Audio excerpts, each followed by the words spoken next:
dalam kasih Kristus untuk semua sahabat. Bertemu kembali kita di channel YouTube Nuansa Bening. Dan kali ini kita akan melanjutkan pembelajaran kita tentang tatanan Allah part yang kedua. Di part yang pertama kita sudah belajar tentang seperti apa dan bagaimana tatanan Allah. Dan kita belajar dari satu tokoh di dalam Alkitab Perjanjian Lama yang bernama Firaun.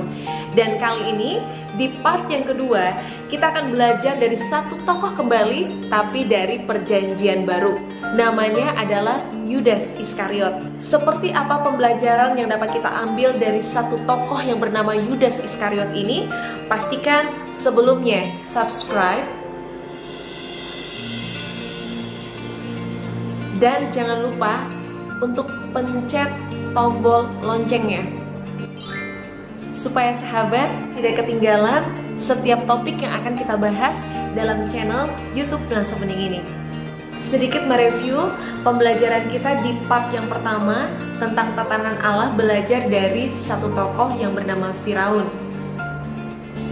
Saya ingin mengajak kita mengingat kembali poin penting dari pembelajaran kita mengenai tatanan Allah ini, sahabat. Bahwa Allah tidak masuk ke dalam hati dan pikiran seseorang untuk mengubahnya, baik untuk menjadi keras atau untuk menjadi lembut, tetapi melalui kejadian-kejadian yang dialaminya lah dalam kehendak bebasnya, dan melalui respon seseorang terhadap setiap kejadian dan peristiwa yang terjadi di dalam kehidupannya, yang bisa membuat hati seseorang menjadi keras atau menjadi lembut. Ini adalah sebuah prinsip penting, sama seperti cerita Yudas. Allah tidak berintervensi ke dalam hati Yudas untuk membuat Yudas menjadi tidak jujur, tidak setia, dan jahat, sehingga ia mengkhianati gurunya. Yudas menjadi pengkhianat atas kehendak dirinya sendiri. Tentu, kehendak bebas itu pun adalah hasil dari pertimbangan pikiran dan perasaannya dalam perjalanan waktu yang panjang. Yudas memang sudah terbiasa tidak jujur mengenai keuangan, maka ia menjadi tidak setia dan jahat, dan sangat tidak beralasan kalau kita menuduh Allah sengaja merancang Yudas menjadi jahat. Tentulah sangat tidak mungkin kalau kita berpikir Allah menetapkan Yudas menjadi pengkhianat. Dan sangatlah tidak mungkin bagi kita bila berpikir bahwa Allah berintervensi masuk ke dalam hatinya Yudas dan membuat Yudas memiliki hati yang tidak jujur, tidak setia, dan jahat. Memang sebelumnya ada nubuatan yang mengatakan bahwa satu dari antara orang-orang yang dekat dengan Yesus akan mengangkat tumitnya untuk melawan Yesus. Namun sahabat, harus dipahami, nubuatan itu sendiri bukanlah sebuah penetapan. Nubuat diberikan untuk membuktikan bahwa Yesus Kristus adalah juru selamat yang benar, bahwa Yesus dari Nazaret adalah utusan Allah yang benar dan bukan yang lain. Jadi, kalau misalnya ada orang lain yang mengaku sebagai utusan Allah, harus dipertanyakan apakah ada verifikasi atau pembuktian, yaitu nubuatan tentang utusan tersebut. Perjalanan hidup Yesus dari lahir di Bethlehem, masuk Yerusalem naik keledai, dikubur, lalu bangkit, semua sudah ada nubuatannya.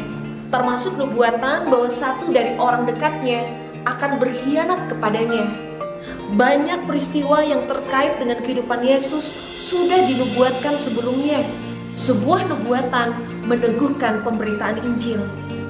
Ketika Yesus mulai memilih murid-muridnya, dia berkata bahwa satu di antara mereka adalah iblis.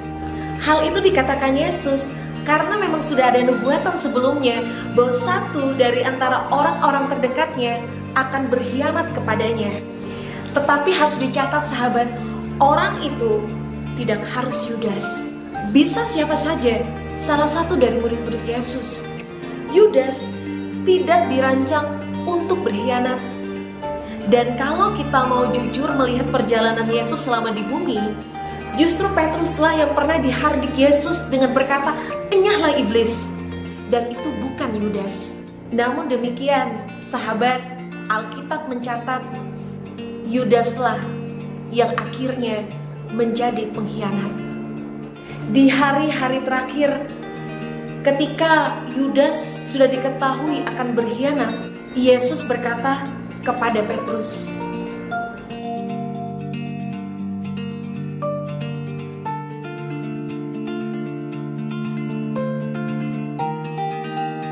pertanyaannya adalah, kenapa Yesus berdoa hanya kepada Petrus dan bukan kepada Yudas? Setelah hidup sekian lama bersama Yudas, Yesus tahu sebenarnya Yudas adalah orang yang dinubuatkan untuk mengkhianati Yesus, yaitu setelah Yudas selalu mencuri uang kas dan menjual gurunya. Namun, rupanya iblis juga menuntut agar Petrus terhilang, padahal yang dinubuatkan hanya satu. Itulah sebabnya Yesus berdoa untuk Petrus agar tidak terhilang. Dan faktanya kemudian Petrus bertobat. Ketika di meja perjamuan terakhir, Yesus menyatakan bahwa ada satu di antara murid-muridnya yang akan berkhianat. Mereka mencari siapa yang akan menyerahkan Yesus. Pernyataan Yesus itu sebenarnya menjadi sebuah peringatan agar Yudas bertobat. Tetapi Yudas memilih untuk mengeraskan hatinya dan memilih untuk mengkhianati gurunya, sehingga iblis masuk ke dalam dirinya. Itu adalah pilihan dan keputusan Yudas sendiri. Nubuatan memang berkata bahwa satu dari murid Tuhan Yesus akan berkhianat. Tetapi di dalam nubuatan itu tidak ditunjuk Yudas harus menjadi pelakunya. Memang kemudian ada ayat-ayat yang mengatakan bahwa Yudas adalah anak kebinasaan. Sebenarnya sahabat, ketika disebut sebagai anak kebinasaan, peristiwa pengkhianatan Yudas, Injil ditulis beberapa puluh tahun sesudah peristiwa itu terjadi. Dari kebenaran ini kita belajar satu hal menarik kembali sahabat. Allah adalah Allah yang memberikan kebebasan kepada manusia untuk menentukan keadaan dan nasib kekalnya. Seperti apa dan bagaimana nasib kekal seseorang ditentukan oleh pilihan dan keputusan yang diambilnya. Sekali lagi, Allah tidak pernah mengintervensi seseorang untuk masuk ke dalam hati dan pikirannya, untuk mengubah seseorang untuk menjadi keras, atau sebaliknya. Allah mengizinkan setiap peristiwa kehidupan untuk membentuk seseorang.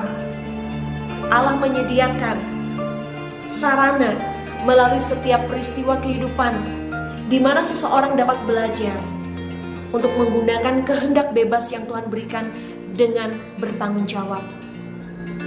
Kehendak bebas yang akan menggiring seseorang menuju dua muara, kehidupan atau kebinasaan. Semangat berproses, semangat berjuang. Tuhan memberkati. Amin.